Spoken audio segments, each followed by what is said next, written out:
welcome to Money, Money, Money, your weekly personal finance date with me, Surabhi Upadhyay. The Nifty climbing the 10,000 mark, markets at historic highs.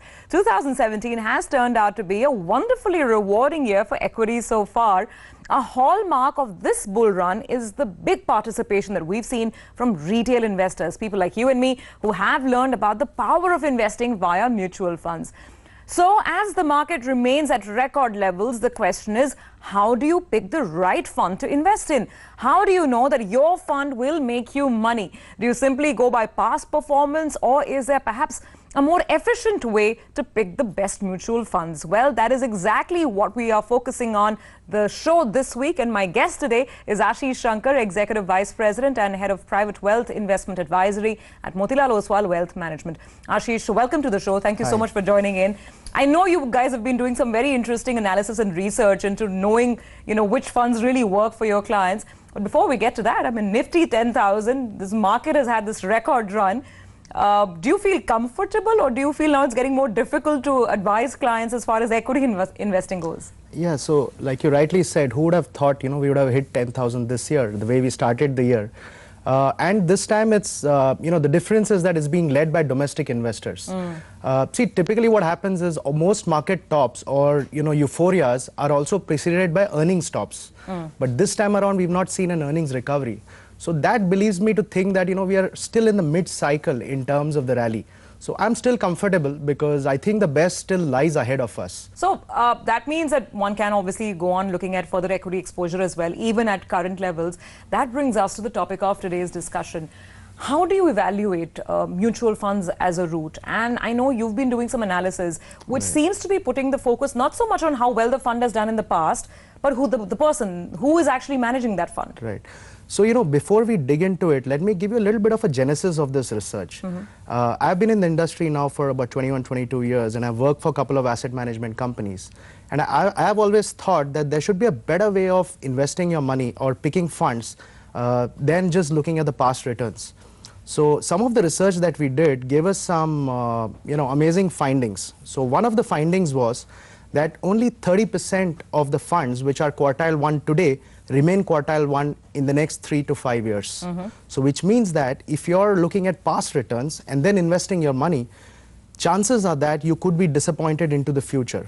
Okay, so then tell us, what is your approach to fund selection now? And I know you're looking at betting on good managers. What's the definition of a good manager? Right. So this study then led us to understand as to what is a better way of picking funds. So what we did was, we looked at the 18-year history of mutual funds. So when we started in '99, there were hardly 21 equity funds. And by the time we finished our study, there were more than 350 funds. What we did was we stacked up every single mutual fund's performance on a year-on-year basis, and we ranked them among quartile 1 to quartile 4. And we figured that there are few fund managers or funds which continue to remain between quartile 1 and quartile 3. So the funds which consistently remained in quartile 2, quartile 3 or quartile 1 eventually became quartile 1 over a longer period of time. In the near term, that is 3 to 5 years, the quartiles can change quite dramatically. But then when you look at the 18-year performance, you get some sort of a pattern, and you figure that there are some fund managers who consistently tend to remain in quartile 2, quartile 1, and that led us to then meeting these fund managers and trying to understand how you should be investing in funds. So what is it that these fund managers are doing differently, or what are the parameters which are perhaps setting them apart? And then are they really your star fund managers as per this survey? We figured that the people who eventually deliver consistent performance in the long run are people who have a clear style or clear philosophy of managing money, which means that they're not trying to chase the market. So they have a particular style of investing, and there are times when their style doesn't work. So let me give you an example. Even some of the best performing funds, a fund which has been in existence for 20 years, it has underperformed the Nifty 30% of the time. Now, typically when you underperform, if you get disturbed and you try to change your style, what happens is that, you continue to underperform because you're then chasing momentum or you're chasing performance. But the fund managers who eventually deliver good performance are the people who stick to a particular style. Interesting.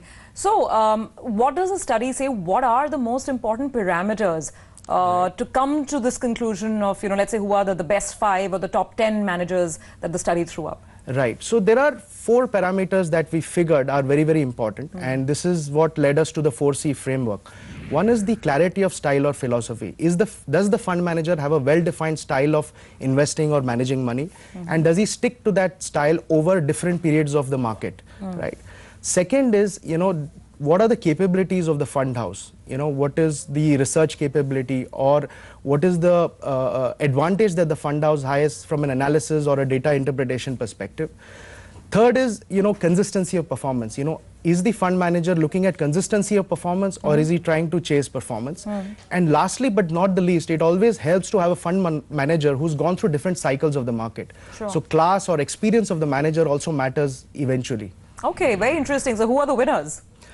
So there were several winners, but we finally, whittled it down to 24 names. And these are managers who manage funds as well as, PMS portfolios. But, for the benefit of your audience, we'll talk about mutual fund managers. Okay. So one of the most consistent fund houses has been Templeton. So, Anand Radhakrishnan, Janaki Raman, Roshi Jain, these 3 have shown up consistently in our study. The other fund house which has also shown up very consistently is ICICI. Whether it is Naren or whether it is Mrinal Singh, I mean, their funds have done consistently well. The other fund house is Kotak, so Harsha and Mahesh in Birla. And recently, the Motilal Oswal funds have also been doing quite well.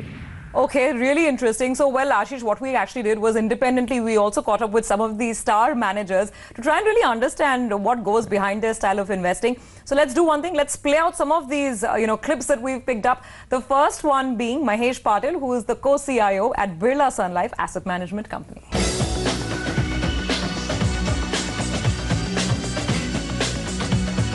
Hello friends, my name is Mahesh Patil.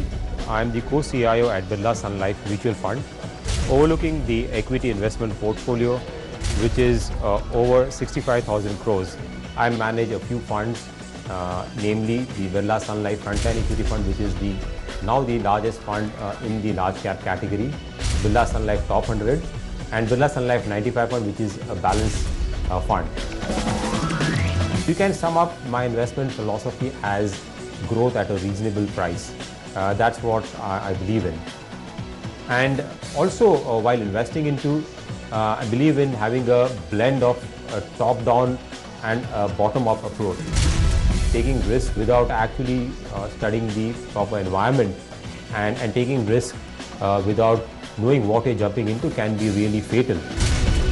Being humble and also accepting one's mistakes and taking course correction whenever the things go wrong or whenever something goes against one's underlying assumption, I think is an important part of fund management. So one of the investments which we made around 3.5 years back, this was a stock called Bajaj Finance. I think wherever we see a company which can have a very scalable opportunity, has got very good management and a key competitive advantage in a market which is growing, I think then you have a winner at your hand. Okay, so interesting thoughts there and interesting style. What made him one of the star managers on your list, Ashish? There are some fund houses who have an overarching philosophy and all the managers manage their funds based on that philosophy. Whereas in Birla Sun Life, what we found was they give the flexibility to each of their managers to have their own independent style. But there is an overarching theme in terms of buying quality companies at reasonable price. So I think the fact that, Mahesh has stuck to his style over the last few years has shown up in performance. And that's one of the reasons why we like them as a fund house. Though he does say that, it's important to also realize when your call is not going right, and it's also important to have that element of flexibility in your approach. Absolutely. You need to have flexibility. But at the same time, what happens is that, sometimes your style doesn't work. You also need to have conviction to stick to it even when markets are not rewarding their style. Yeah. So I have seen this common trait among most successful fund managers, that they don't get perturbed when sometimes, market is not rewarding their style, and they do tend to underperform for brief periods of time. Okay, well, we have to take a break on that note, but don't go anywhere because we are analyzing several other top fund managers that have been picked by Motilal Oswal Private Wealth. We'll be back in just a moment.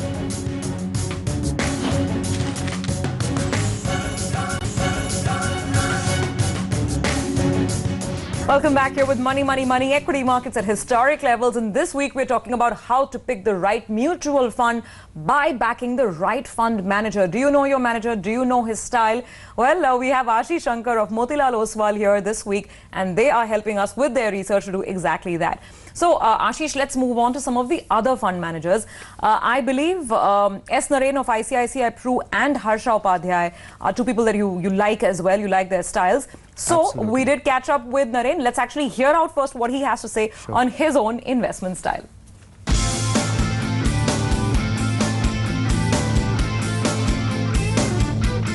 I'm S. Naren.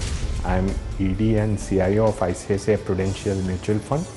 I manage ICICI Prudential Dynamic Plan, ICICI Prudential Top 100 Fund, ICICI Prudential Balance Fund, ICICI Prudential Infrastructure Fund, and ICICI Prudential Indo-Asia Fund. I see myself as a value picker who looks to buy cheap stocks with a long-term view.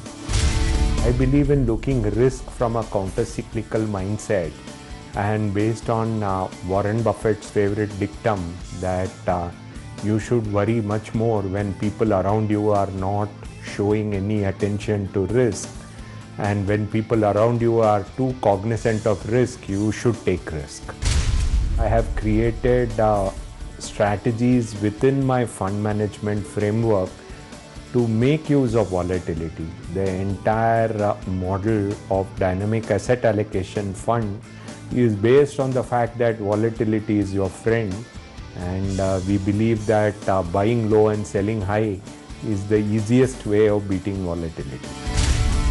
In 2007, pharmaceuticals was one of the most interesting sectors. It was extremely cheap and people found it as a sector not worth looking at. I believe that my experience of investing in 2007 in pharmaceuticals was a very interesting sector pick for me in my fund management career.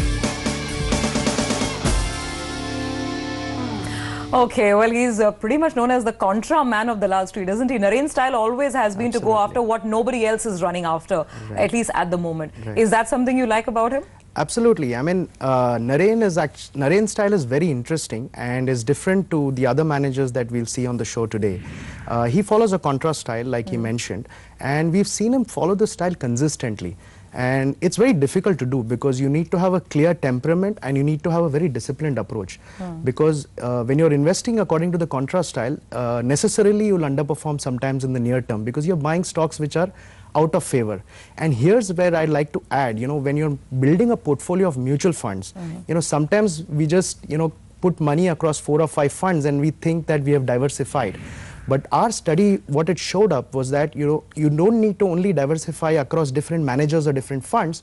You also need to diversify across different styles, which means that if you have 4 funds or 4 managers in your portfolio, you should have managers who have different approaches to stock picking. And like I mentioned, in ICICI, it's an overarching philosophy.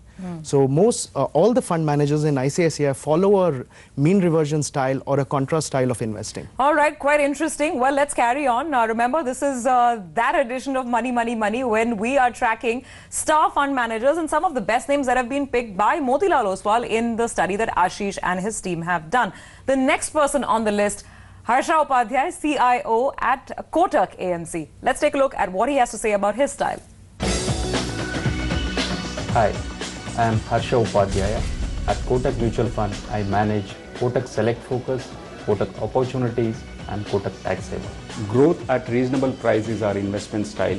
We generally invest in stocks which are growing their businesses, but which are available at reasonable valuations. We focus on companies that have proven business models and sustainable competitive edge. In the industry segments, we look for large, scalable opportunities. We look for companies which are able to capture these growth opportunities by efficient capital allocation as well as be able to generate steady cash flows. Management quality and corporate governance standards are also important to us. Finally, the stock should be available at reasonable valuations. Essentially, the focus is to look for compounding characteristics in a stock. We try to mitigate some of the anticipated risks at the portfolio construction level itself. For example, if you're talking about liquidity risk or concentration risk, we try to take care of that at the construction stage itself by diversifying our portfolio holdings. Anyways, it is always prudent to have plan B ready, as you could encounter unknown risks all of a sudden. Managing a fund is like managing a business. You need to be flexible enough to adjust to ever-changing environment. You build a particular possible future scenario and then start investing accordingly. If that scenario is unlikely to pan out the way you anticipated, obviously you need to course correct. Ego can be the biggest enemy for portfolio managers. One has to accept mistakes and move on. Bajaj Finance. The stock has been a 14-bagger since we invested. This was bought at a time when it was transforming itself from a monoline captive auto finance company into a well-diversified NBFC. Clearly, Bajaj Finance is a stock that's hit a home run with several of the managers, including the ones that we've just heard from. Right. But Harsha, is he sort of what, the Virat Kohli style, go for growth? Yes, again, Harsha is an interesting manager who's emerged over the last decade, and his fund has done extremely well. Like he said, he follows the growth style of investing. But there are a couple of nuances that I also want to mention about Harsha.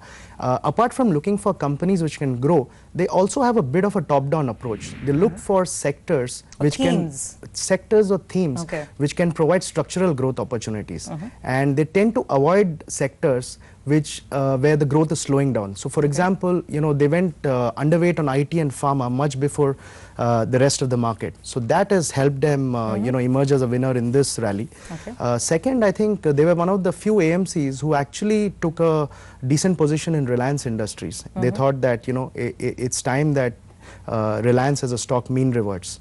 So we've seen in the journey of the last 7-8 years that there are quite a few calls which have worked for them. Okay, another quick break on that very interesting note. But we continue analyzing more star managers, and of course the critical question, what sort of a manager do you need to back in the current market environment?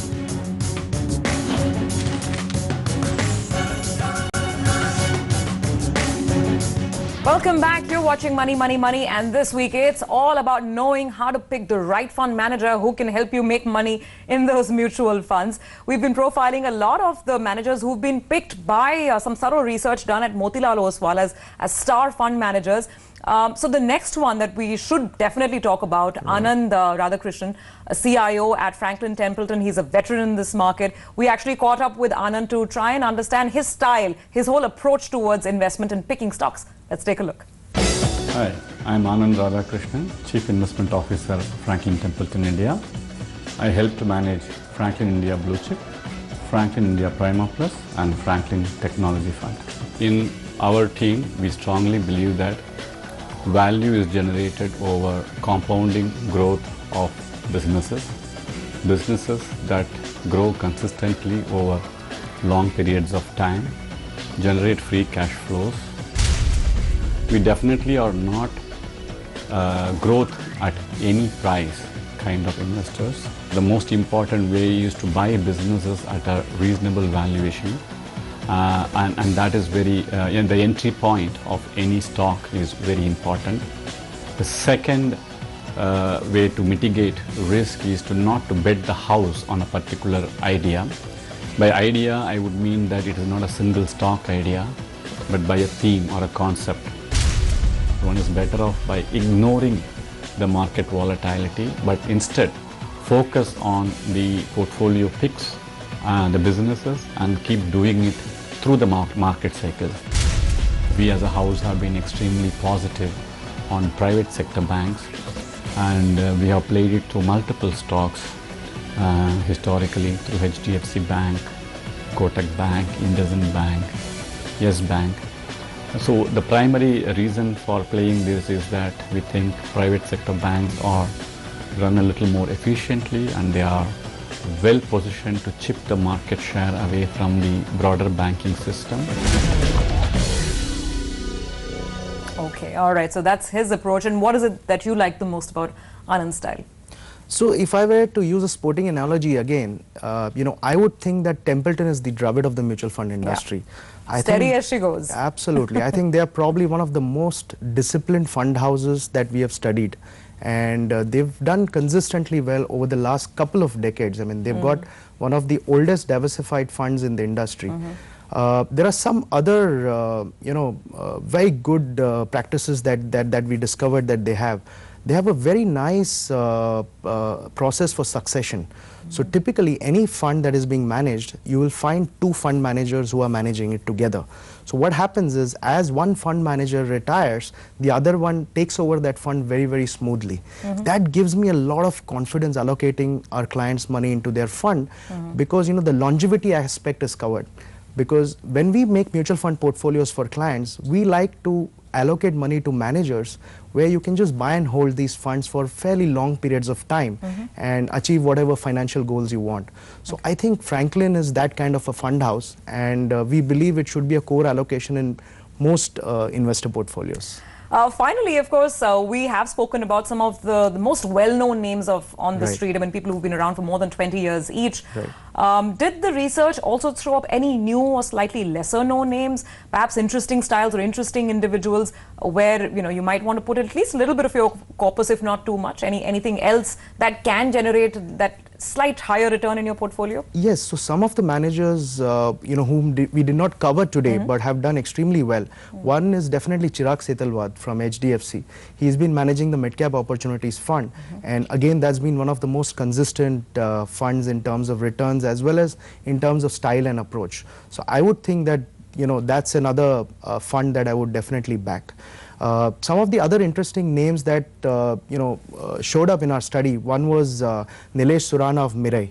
Again, a couple of his funds that he manages have been consistently in the top quartile. And the other name I would like to mention is Vineet Sambre, the DSP Microcap Fund, which again is a very bottoms-up kind of a portfolio. But there again, the universe of stocks is small and mid-cap, but they have a very strong focus on quality. And within the same space, I would definitely like to mention the Franklin Smaller Companies Fund as well, which is managed by Janaki Raman. Again, that's a very high quality portfolio, but investing in the small and mid-cap universe. Well, there you go. Now you have a whole basket of funds to choose from. You also know a little bit about the investment psyche, the philosophy that's going behind the fund selection process, and of course the stock picking process. Ashish, thank you so much for joining in and shedding light on these very interesting aspects of making our money work the best that it can. Appreciate you being with us on the show this week. That's it on this edition of Money, Money, Money. We'll see you again next week.